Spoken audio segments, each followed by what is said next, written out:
ساکت لطفا. نام؟ محمد مصدق. فرزند؟ هدایت. شغل؟ نخست وزیر قانونی ایران. آقا ساکت. آقا ساکت. ساکت آقا. سن؟ بین 72 یا 73 سال.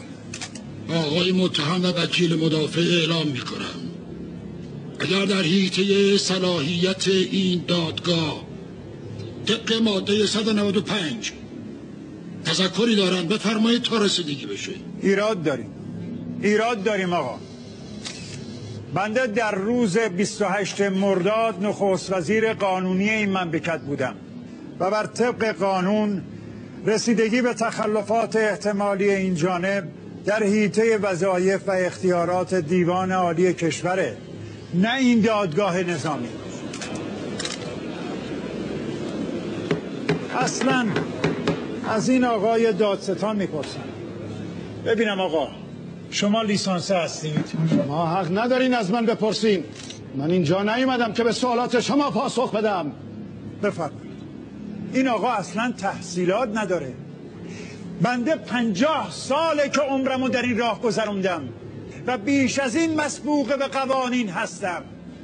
ایشان خودشان برای من نوشتند که سواد قضایی ندارند ولی میتوانند در سازمان قضایی ارتش خدمت کنند.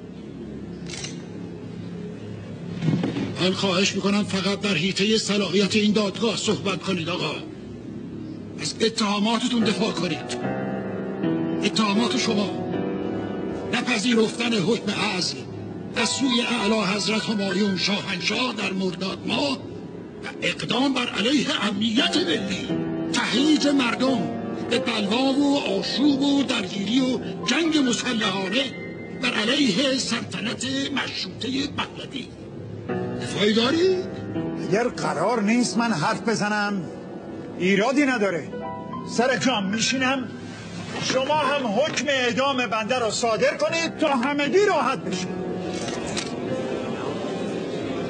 آقا ساکت. آقا ساکت. آقا ساکت. ساکت آقا. آقا ساکت. اتهامات وارده به آقای دکتر مصدق قرائت شد، اما بنده فکر میکنم که ایشون قصد انحراف از موضوع اصلی بحث رو دارن و میخوان صلاحیت دادگاه رو زیر سوال ببرن. نکته دیگه این که طبق اخبار واصله اعلی حضرت شاهنشاه دستور فرمودن در صورتی که آقای مصدق ابراز ندامت کنن و از گذشته خودشون طلب عفو کنن نسبت به پرونده ایشون اغماض خواهد شد به خاطر خدمات سال اول نخست وزیری. هرگز زیر بار چنین نکبتی نمیرم. بنده به جد اعتقاد دارم که اجانب عاملین اصلی برگزاری این محاکمه و دادگاه هستند، همون هایی که در دادگاه لاهه و شورای امنیت از بنده زخم خوردن امروز به دست افسران این مملکت میخوان تلافی کنن، عملیات علیه من رو انداختن. من در 25 مرداد نخست وزیر ایران بودم، شما میگید امتناع کردم، متهم هستم. بفرمایید کجای دنیا برای ابلاغ حکم عزل نخست وزیر هم زره پوش خبر میکنم؟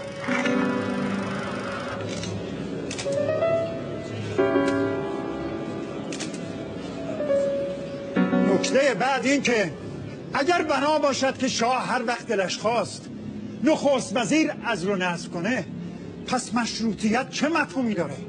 این که همون استبداد قبل از مشروطه است.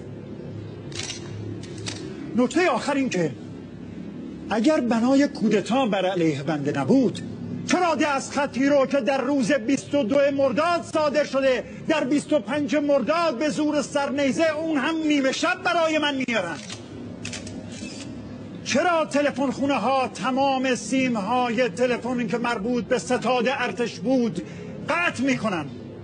و چرا همزمان چندین وزیر بنده رو نیمه شب بازداشت میکنن و به سعدآباد میبرن و هزار چرای دیگر؟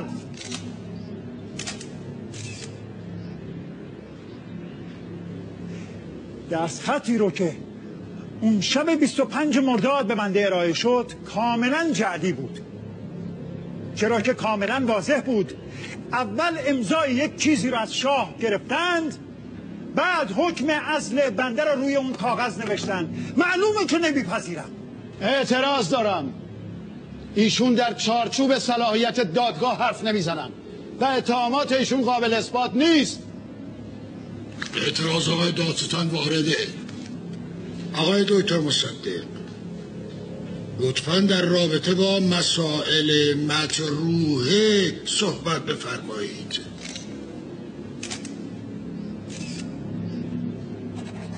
این که بنده عرض میکنم انگلیسی ها تمام نقشه این ماجرا رو کشیدند خارج از چارچوبه، این شغال زخمی از زمانی که ما در جهت ملی شدن صنعت نفت ایران تلاش کردیم و پاشون از این مملکت بریدیم، به دنبال فرصت بود تا به این نهضت زخم بزنه. در تمام ادوار مجلس به طور مستقیم و غیر مستقیم دخالت کردند. کودتای 1299 که نیازی به توضیح نداره. تمام قراردادهای نفت، غارت و چپاول اونها در ایران کاملا مشهوده و حالا امروز تصمیم دارن با فشارهای خودشون از بنده انتقام بگیرن. به همین دلیله که میگم این دادگاه صلاحیت نداره. اما این فرضیات شما عدم صلاحیت دادگاه رو اثبات نمیکنه. بنده 3 دلیل ارائه میکنم. اول اینکه از اونجایی که بنده نماینده ملت ایران بودم، شاه حق عزل بنده رو نداشت. دوم، به موجب لایحه قانونی محاکمه اختصاصی از بین رفته و بر اساس این قانون مسئول مملکت نباید در دادگاه نظامی محاکمه بشه. سوم، طبق ماده 79 قانون اساسی باید در دادگاه هیئت منصبه حضور داشته باشه. این دلایل کافی نیست؟ کلیه این اقدامات غیر قانونیه.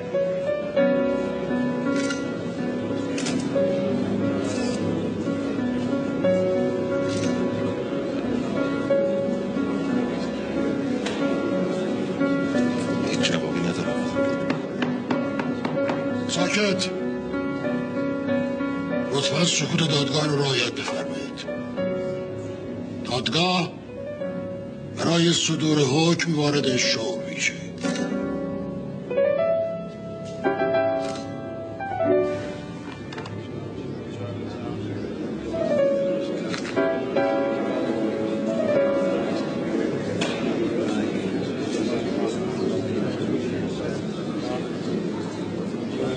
بر اساس اتهامات وارده به آقای دکتر محمد مصدق که توسط آقای دادستان بیان شد، برابر اظهارات وکیل مدافع ایشان حکم دادگاه رو اعلام می کنم. آقای دکتر محمد مصدق به اتهام اقدام علیه سلطنت مشروطه و نظم عمومی و نپذیرفتن حکم عزل و تهییج مردم به جنگ مسلحانه به منظور برچیدن بساط سلطنت به 3 سال حبس محکوم می شد.